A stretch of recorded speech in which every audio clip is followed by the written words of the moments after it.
From the Newstalk ZB newsroom, this is Newsfix. In this update, a blue wave and a big election night for New Zealand's MMP voting system. Nationals come in at 39%, taking a big chunk out of Labour's share of the party vote, sitting on 26.9%, halved since 2020.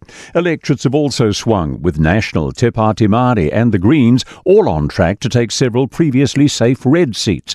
Herald Deputy Political Editor Thomas Coughlan says he was not expecting it. You can basically walk from Stewart Island to Cape Reinga and only walk on national electorates. I think you'd have to find some way of getting around Jenny Salisa's electorate of Panmure-Otahuhu. A fire in a boarded-up Wellington Central building has been put out. Fire crews and police attended the blaze at an abandoned building on Ghuzney Street just after 2:30 this afternoon. Smoke has dissipated through the air, which is clear now.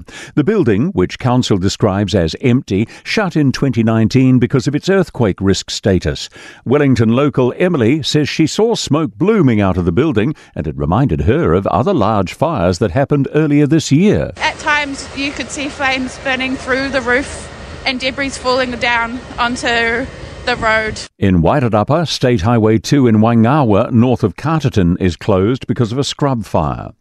Confidence Indigenous rights are not dead in the water in Australia after the Voice referendum was defeated.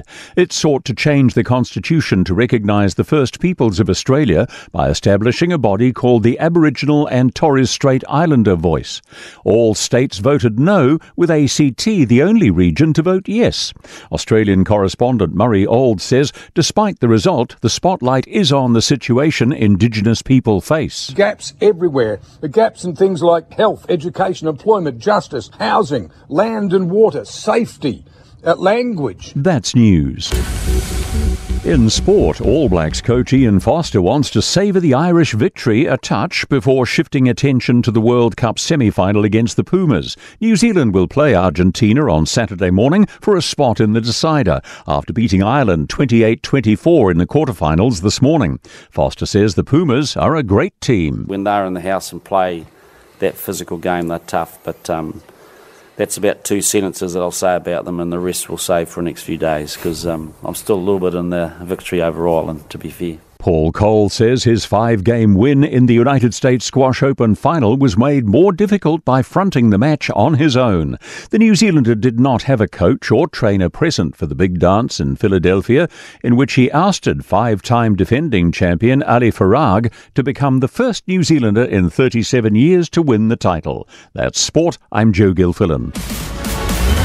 For more news, listen to Newstalk ZB live on iHeartRadio.